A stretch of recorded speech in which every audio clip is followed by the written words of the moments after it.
When I first saw the headline, I understood exactly why it was going to spread. 90% of Americans plan to skip the number one piece of Social Security advice. That is a powerful headline. It has all the ingredients modern media loves. A giant percentage, a clear villain. A simple claim that experts know the right answer and ordinary people are stubbornly refusing to listen. It invites a very clean conclusion. Americans are getting this wrong. They are ignoring smart advice. They are making a mistake they will regret for the rest of their lives. And whenever I see a headline that neat, I slow down. Because life is rarely that neat, retirement is never that neat, and Social Security, perhaps more than almost any other retirement decision, is the kind of subject that punishes clean slogans and rewards careful thinking. That is why I want to begin by saying something very plainly. The headline is useful as bait. It is not useful as a framework. Because the real issue here is not whether waiting until age 70 increases your monthly benefit. It does. The real issue is whether the person hearing that advice actually has the financial, health, household, and emotional capacity to implement it without damaging the larger retirement plan. That is a completely different question. And the moment you ask the better question, the whole moral drama of the headline starts to fall apart. Then the story gets more honest, then the story gets more human. Then the story begins looking less like a behavioral failure and more like what it often really is.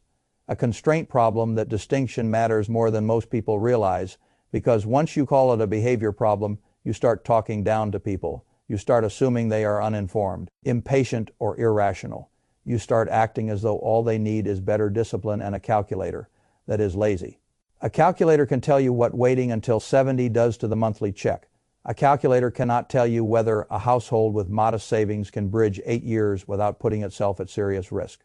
A calculator cannot tell you whether a person with real health problems should bet heavily on a break, even age he may never reach. A calculator cannot tell you whether the surviving spouse needs the higher earner to delay for protection later, even if the lower earner should not. A calculator cannot tell you what it feels like to leave work at 62 with stress in your chest, bills still arriving, and a portfolio too small to act like some elegant bridge to age 70. That is why clean math becomes bad advice the moment it gets detached from real lives. Now, let us slow it down and start where adults should start. What do people actually do if waiting until 70 were the obvious and universally correct move? You would expect a lot of Americans to do it. They do not. In fact, only a very small minority wait until 70. Fay file site Fay turn 65 file 0 Fay a meaningful chunk claims right at 62. The first eligible age, another large group, claims between 63 and 65. A sizable portion waits until full retirement age around 66 or 67. A smaller group makes it to 68 or 69.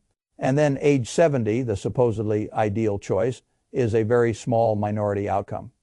Fay file site Fay turn 65 file 0 Fay, that is not a trivial observation. That is the whole clue. When less than 1 in 10 people are following what the media calls the smartest move, you have to consider two possibilities. Either the public is filled with people too foolish to follow obvious good advice, or the advice, while mathematically powerful in the right situation, is not actually the right fit for most households. I know which explanation I trust more. Now, let us look honestly at the part people get right. Delaying Social Security can be powerful. Very powerful. Suppose your full retirement age benefit is $2,000 a month. Claiming at 62 can reduce that to something like $1,400 a month. Waiting until 70 can raise it to something around $2,480 a month. Fay file site Fay turn 65 file 0 Fay. That is not a rounding error. That is the difference between a check that helps and a check that stabilizes.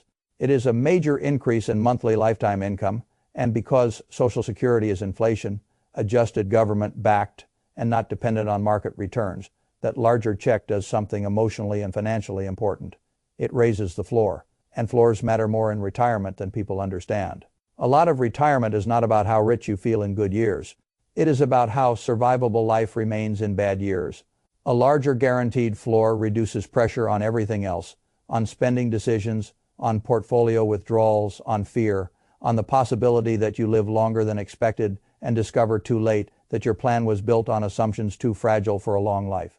That is why so many serious retirement researchers keep praising delayed claiming. They are not wrong. The math is real. The delayed retirement credits between full retirement age and 70 are real. The inflation-adjusted nature of the benefit is real. The longevity protection is real. The higher survivor benefit for a spouse is real. All of that is true, but true is not the same as universal. That is the key. Delayed claiming is powerful under the right conditions. It is not a commandment. So let us talk about those conditions who should seriously consider waiting. Start with the simplest category: people likely to live a long time. If you are healthy, if your family lives a long time, if your parents and grandparents regularly reach their 80s and 90s, then delaying becomes more attractive. Not because optimism is nice, because longevity is expensive. A long retirement is the dream until you realize how much income a very long retirement consumes. In that context, buying a larger guaranteed check later can be a brilliant trade. Women often fit this case particularly well because women, on average, live longer than men. That matters. Time turns the delayed benefit from a nice idea into a powerful hedge. Now consider married couples. This is where the media does a particularly bad job because they talk about Social Security as though it were one person deciding one thing in a vacuum. It is not in married households. The higher earner's claiming decision can shape the surviving spouse's financial life decades later. That is because when one spouse dies, the surviving spouse generally keeps the higher of the two benefits. That means the higher earner delaying can raise not only his or her own later income floor, but also the survivor's. That is a huge deal. This is one of the strongest arguments for delaying in all of retirement planning. Not every spouse should automatically wait until 70, but the higher earner should think long and hard before claiming early if the survivor will depend heavily on that larger benefit later. This is what real planning sounds like. It sounds like household design, not slogan repetition. Now consider the retiree with substantial assets. This person is in a different category from the average household, and pretending otherwise only confuses the public. If you have a large portfolio, Social Security is not your only income source. That changes everything. Now, the years between retirement and age 70 can be bridged more intelligently. You can live on portfolio withdrawals, cash reserves, or part-time work while deliberately allowing the Social Security benefit to grow. In effect, you are using one pool of resources to strengthen another. You are converting some of your asset flexibility today into more guaranteed lifetime income tomorrow. That can be very smart, especially if you fear longevity risk, especially if you want to reduce the pressure on your portfolio later in life, especially if markets are uncertain and you value a larger stable floor over a slightly larger account value today.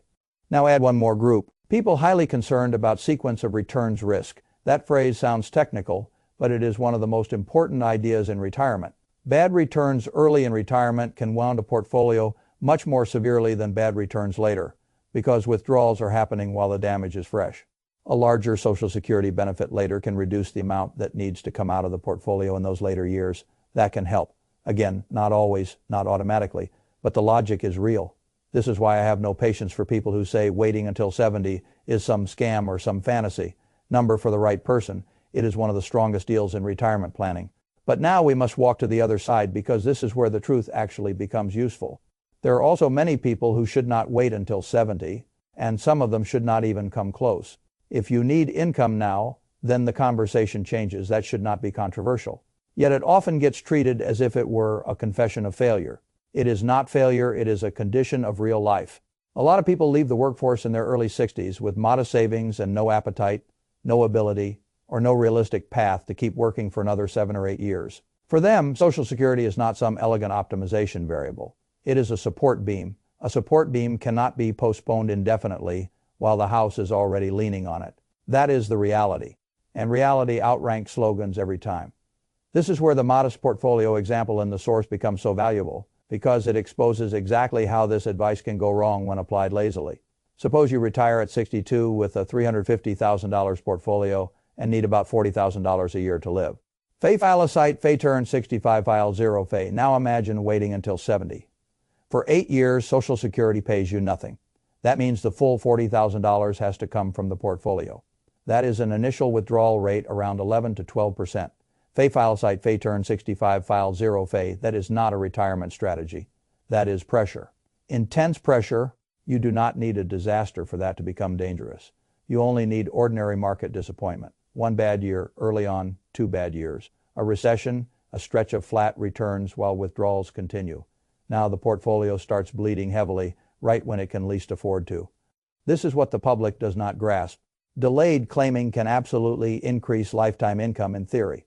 But if the bridge to 70 is funded by wrenching too much out of a modest portfolio, then the strategy may improve one part of the household balance sheet while badly damaging another. That is not optimization. That is misalignment. Now compare that with claiming at 62, Suppose the benefit is about $1,500 a month, roughly $18,000 a year. Fay turn 65 file 0 Fay. Now instead of pulling $40,000 from the portfolio, you pull about $22,000. That is still not trivial, but it is dramatically safer than 11 or 12%. The pressure comes down, the sequence risk comes down, the likelihood that the portfolio survives long enough to do its job increases. Yes, the Social Security check is smaller, but the retirement plan may actually be stronger. That is the part the headline cannot admit because it ruins the drama. Sometimes the inferior claiming age produces the more sustainable retirement. Why? Because the goal is not winning an argument about monthly benefit size. The goal is making the full household plan work. That is what so many people forget. There is no prize for dying with a theoretically optimized Social Security claiming age if the bridge years wreck the rest of your plan. Now let us add health. This is where intellectual honesty matters break. Even analysis is not perfect, but it is useful. Claim early and you receive smaller checks for longer. Claim late and you receive larger checks for fewer years. At some point, the totals equalize, often that break. Even age is somewhere in the late 70s or early 80s, depending on the exact comparison. Fay turn 65 file 0 Fay if you are healthy and likely to live well beyond that. The case for delay strengthens if you are in weak health, have a short family history, or have legitimate reason to think those later years may not come. Then the case weakens. This is not negativity. It is planning adults plan with the life they are likely to have, not with a generic life expectancy table treated like a moral instruction. Single households also change the picture. There is no survivor benefit to optimize for a spouse who is not there. That does not make delay automatically wrong for single people, but it removes one of the strongest arguments in favor of delay. A married couple with one much higher earner and a likely surviving spouse is not solving the same problem as a single retiree with moderate savings and uncertain health. This should be obvious, and yet headlines erase it because erasing it makes the message look cleaner. Now, I want to talk about behavior, because behavior is where many optimal strategies die. People are not sterile models. They are anxious. They want clarity. They want income they can count on. They want relief. They want to stop wondering whether the bridge years will hold. Those feelings matter. I do not care how clever the spreadsheet is. If a strategy produces so much psychological strain that the retiree starts panicking, overcutting spending, abandoning good plans elsewhere, or living with chronic fear, then the strategy was not good for that person. Peace of mind is not fluff. It affects real decisions. This is why I never mock someone who says, "I want some income now." Sometimes that impulse is short-sighted. Sometimes it is a very clear reading of what the household actually needs in order to remain stable. Retirement is long, stability matters. Now we must bring in Medicare, because retirement planning is not one decision. This is another reason the headline is so misleading. Social Security claiming often gets discussed as if it exists in isolation. It does not. Retirement decisions cluster. People are trying to think about leaving work, portfolio withdrawals, health coverage, taxes, Medicare enrollment, household spending, and later life security. All at the same time. That complexity is real. And complexity changes behavior. The closer you get to 65, the more the healthcare piece starts becoming central. A household that needs income, needs to understand Medicare, needs to bridge the pre-65 years, and has only modest reserves, is not dealing with some abstract question about maximizing a monthly check in a vacuum. It is building a survival structure. And when you are building a survival structure, the perfect answer on one line item may be the wrong answer for the full architecture. That is why serious retirement planning asks not, what is the best age? But, what problem am I trying to solve? Am I trying to maximize lifetime income? Delay may help. Am I trying to protect against extreme longevity? Delay may help. Am I trying to maximize a survivor benefit for my spouse? Delay may help. Am I trying to reduce stress now? Claiming earlier may help. Am I trying to protect a modest portfolio from dangerous early withdrawals? Claiming earlier may help. Am I dealing with weak health or uncertain longevity? Claiming earlier may help. Do you see the difference? The same tool solves different problems differently. Now let us come back to a line from the source that I think is close to perfect. The real recommendation is not wait until 70. The real recommendation is delay if you can afford to delay. And if it fits your plan. Fay turn 65 file 0 Fay. That is the whole thing. It is less catchy. It is more honest. It respects both the strength of the math and the limits of real life. And that is why I trust it. There is one more subtle point here that is worth saying out loud. The people who can most easily wait until 70 are often the people least dependent on Social Security in the first place.